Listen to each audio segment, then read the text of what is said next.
In 1987, Kenner decided to go big with their Real Ghostbusters toy line.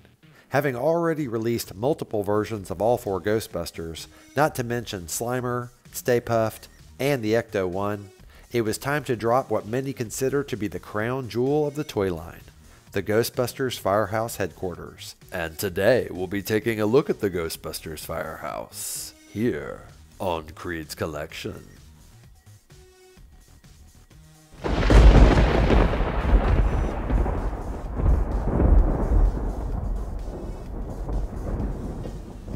Welcome to another episode of KREED'S Collection and the return of the 4 weeks of Halloween. Today we are checking out the Ghostbusters Firehouse headquarters from the 1987 Real Ghostbusters toy line by Kenner. The Real Ghostbusters Firehouse is the only playset I've ever covered on KREED'S Collection that is an actual place. It's located at 14 North Moore Street and its intersection with Varick Street in the Tribeca neighborhood of Manhattan, New York City. It's an actual fire station known as the Hook and Ladder Company 8, and it's still there to this day.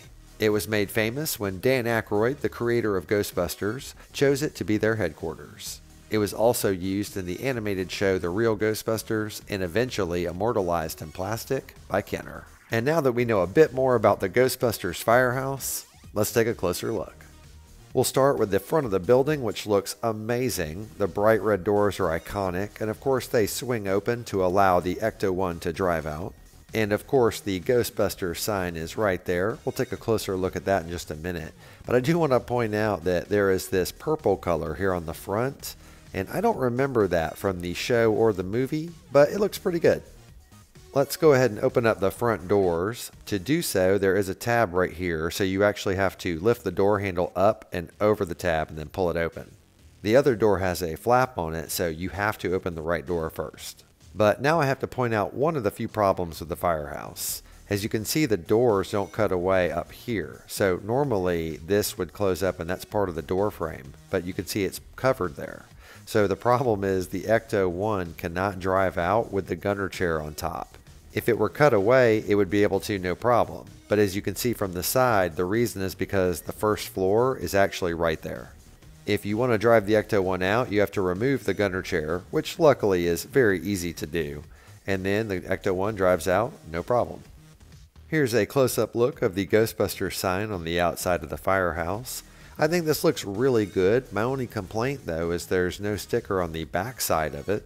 I've considered tracking down a reproduction of this one just so I can have the sign on both sides. Here at the top of the front, the windows look nice. This purple is actually a really good accent color. And then at the top here you can see there's some pretty cool looking brickwork, and it really looks a lot like the actual building. Okay, now we're turning the playset counterclockwise to look at the other exterior wall. This is the right side, and as you can see, it's got some cool looking work done with these stickers looking like brick. It actually has the effect that the stucco has chipped away and cracked, and it's revealing the brickwork that's underneath.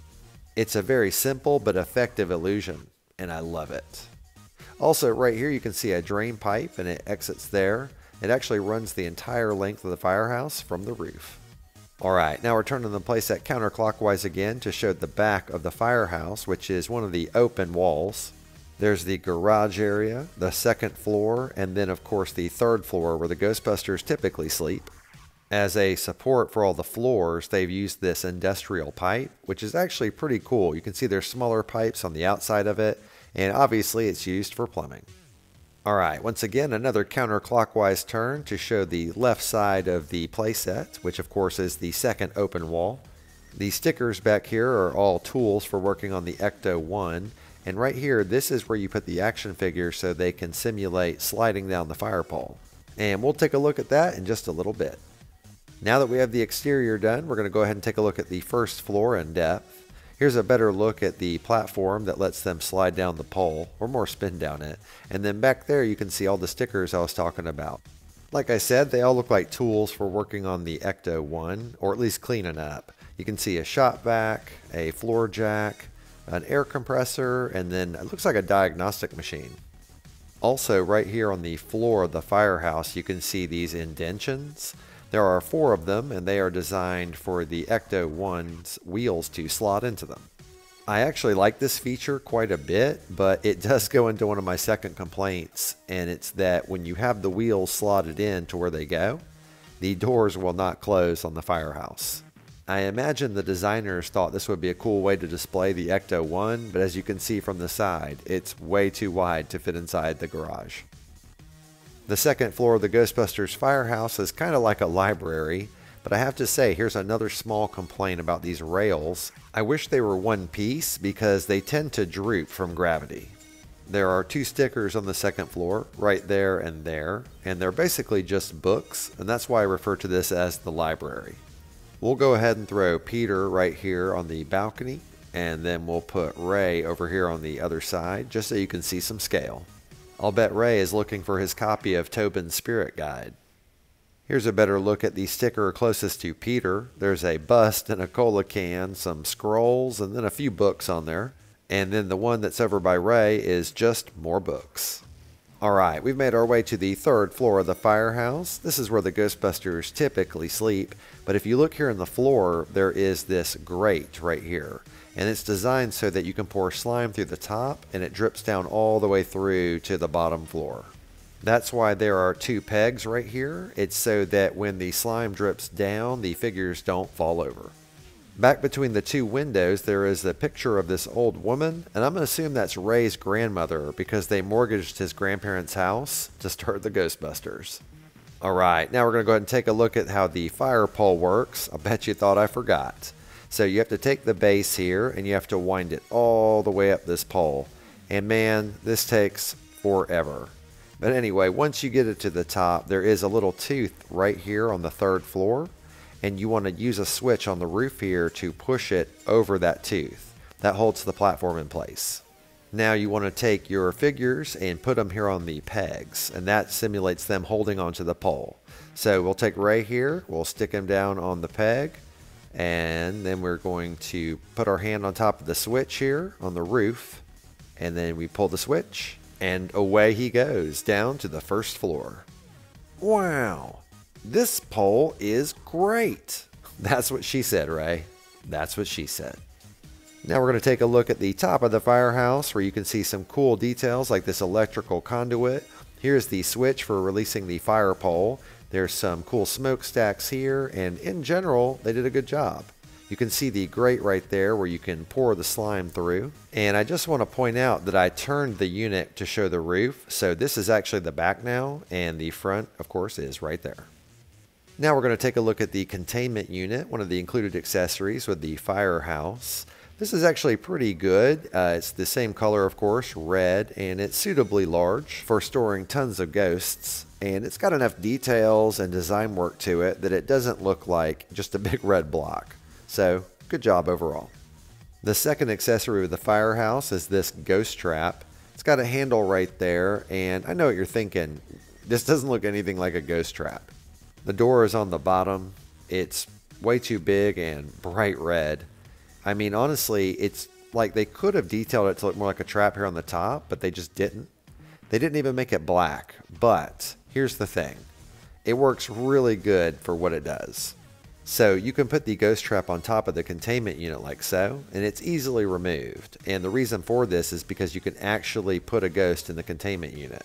So we'll take this little guy who came with the Ecto-1. We're going to go ahead and trap him inside the trap. And now we need to empty it. So you take the 2 little grooves, you drop it here, slide it over, slide it back, and now you have an empty trap. See? The ghost is now inside the containment unit, and to retrieve him, you simply open the door on the top and dump him out. Despite the trap not looking right, this is an excellent play feature. But I gotta tell you, you don't want to be around when the ghosts escape the containment unit. Alright, Winston, this is the containment unit. This is where we store all the vapors and entities and slimers that we catch. It's pretty easy, really. If the light is green, the trap is clean, and we're good. Ray? Yeah, Winston. The light's not green. What? Oh, yeah. Run. Ray! Run? That's your whole plan, Ray? It's scientific. The copyright information is located on the bottom of the Firehouse. Columbia Pictures, 1987, made in Mexico. And now for our Castle Grayskull size comparison. What, you thought it was going to be He-Man? Nah, I figured we would do these two iconic playsets next to each other so you could see that the Firehouse is just a bit taller. And side note, Castle Grayskull was my very first Halloween special ever, episode 13 of Creed's collection, and now it's in my latest Halloween special. Things have come full circle.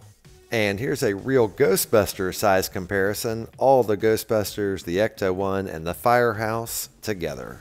They look amazing. Thank you so much for taking the time to watch my toy retrospective for the Ghostbusters Firehouse headquarters from the 1987 Real Ghostbusters toy line by Kenner. And sadly, we've reached the end of the return of the 4 weeks of Halloween.